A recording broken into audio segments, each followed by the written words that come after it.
Olá, aluno do ID Online, parabéns! Você está concluindo agora a segunda parte do nosso programa, que são as lições do Espírito Santo. É essencial que o contemporâneo creia em dois batismos. Em Mateus 3,11 diz assim: Eu em verdade vos batizo com água para o arrependimento, mas aquele que vem após mim é mais poderoso do que eu, cujas alparcas não sou digno de levar. Ele vos batizará com o Espírito Santo e com fogo. O primeiro batismo é o nas águas. Simboliza o arrependimento por uma vida de pecado longe do Criador. O segundo batismo, ele é o revestimento do poder do Espírito Santo. Um poder dado por Deus para impactar e transformar vidas através do Evangelho.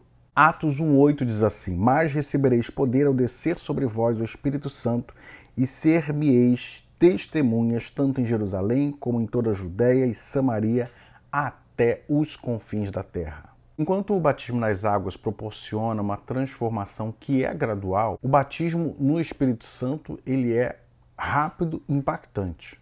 Em Pentecostes, aqueles homens rapidamente foram impulsionados a pregar, a levar o Evangelho pelo poder do Espírito Santo que desceu sobre a vida deles. Veja a história do apóstolo Pedro. Andou 3 anos com o Senhor Jesus e não tinha ainda sequer se convertido, mas depois que recebeu o poder do Espírito Santo, foi impulsionado, transformado a levar o Evangelho com ousadia e com grande poder.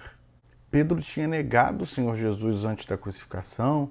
Pedro tinha feito tantas coisas que não estavam alinhadas com o Espírito Santo. Mas depois do batismo, tudo foi transformado. E assim também o Senhor quer o batizar para transformá-lo e mudar grandes coisas na sua vida. E como acontece esse batismo com o Espírito Santo? Não é muito complicado, sem muitas doutrinas, basta você desejar, pedir a Deus para ter uma vida que dê o fruto do Espírito Santo, que tenha ousadia para pregar o Evangelho.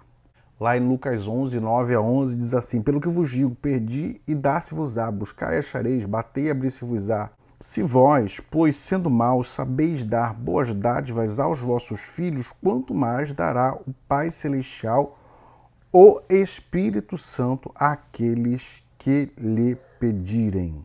Inclusive, todas as vezes que você vê o batismo do Espírito Santo lá em Atos, ele aconteceu de uma forma muito simples. Por exemplo, em Lucas 8,14. Veja só: os apóstolos, pois que estavam em Jerusalém, ouvindo que Samaria recebera a palavra, enviaram para lá Pedro e João, os quais, tendo descido, oraram por eles para que recebessem o Espírito Santo, porque sobre nenhum deles tinha ainda descido, mas somente eram batizados em nome do Senhor Jesus, ou seja, o batismo nas águas. Então lhes impuseram as mãos e receberam o Espírito Santo. Impuseram as mãos e receberam o Espírito Santo. Então você vai na igreja, pede a Deus, temos que orar, impor as mãos para que recebam o Espírito Santo.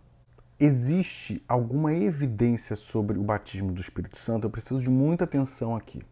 O batismo com o Espírito Santo ele ocorre simultaneamente com o falar em línguas.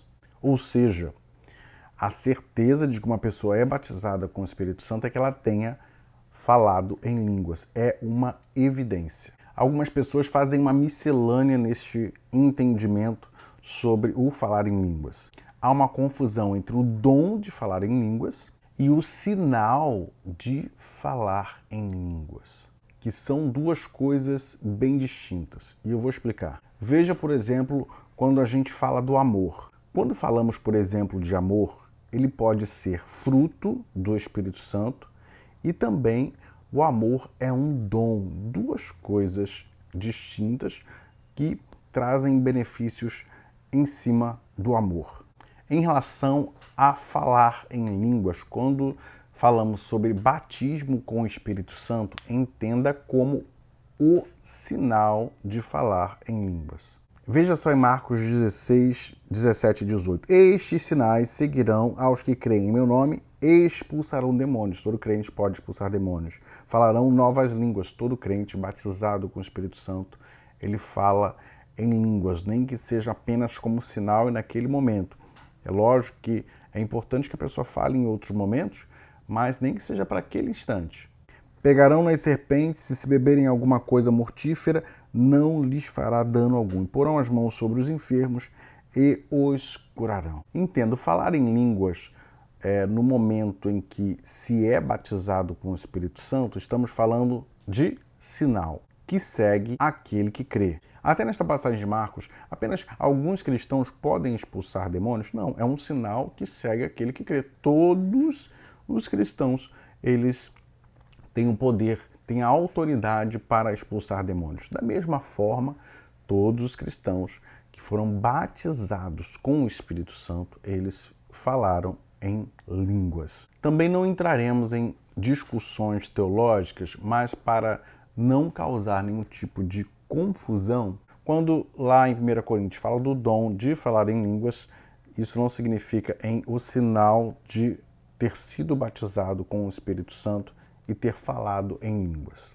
Em 1 Coríntios fala do dom, e no batismo do Espírito Santo a pessoa fala em línguas como um sinal, como uma evidência. E este entendimento eu tive como resposta em um momento espiritual. Por isso que na denominação, assim a gente crê. E lembre bem que em relação à igreja de Corinto, a gente tem ali uma igreja carnal, uma igreja problemática, que queria aparecer com o dom de falar em línguas. Daí a importância de que você, que é batizado com o Espírito Santo antes, tenha uma vida que demonstre o fruto do Espírito Santo. Para falar em línguas, você tem que estar selado com o poder do Espírito Santo. Você tem que sentir o desejo de pregar o Evangelho, buscar as coisas de Deus. Podemos dizer que o fruto do Espírito Santo na vida da pessoa nada mais é do que o resultado, o fruto da própria semente da salvação que é enxertada dentro de alguém que tem ao Senhor Jesus em sua vida. E foi se desdobrando a uma vida de comunhão plena com o Espírito Santo. Qual o benefício de falar em línguas? Falar em línguas espirituais é estar em sintonia com o Espírito Santo. O espírito da pessoa passa a falar não apenas em línguas humanas, mas na linguagem, na língua do Espírito Santo, em línguas celestiais.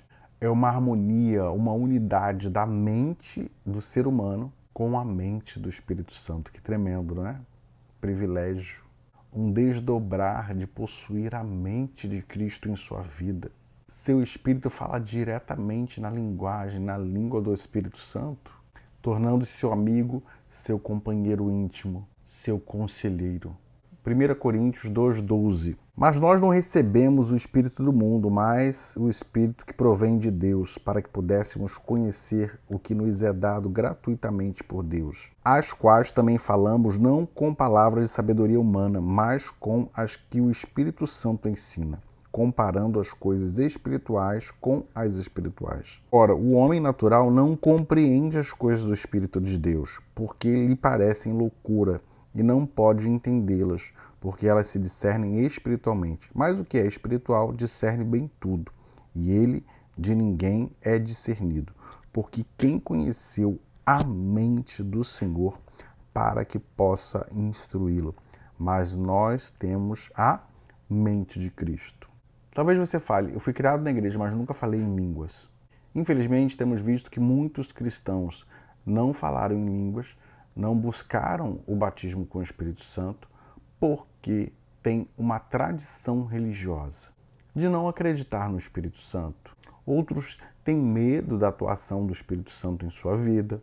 Outros têm até ignorância, incompreensão sobre o tema. Não é, eu não concordo com falar em línguas, não. O que você tem que fazer é, Senhor, se é teu, se é um sinal, eu quero o Espírito Santo, eu quero o batismo com o Espírito Santo, eu quero este sinal na minha vida.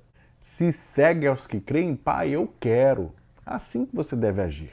Se é viver intimidade, se é estar cheio, se é ter a mente de Cristo, eu quero, Pai. E para finalizar, apenas esta passagem, Atos 2,4. E todos foram cheios do Espírito Santo e começaram a falar noutras línguas, conforme o Espírito Santo lhes concedia que falassem.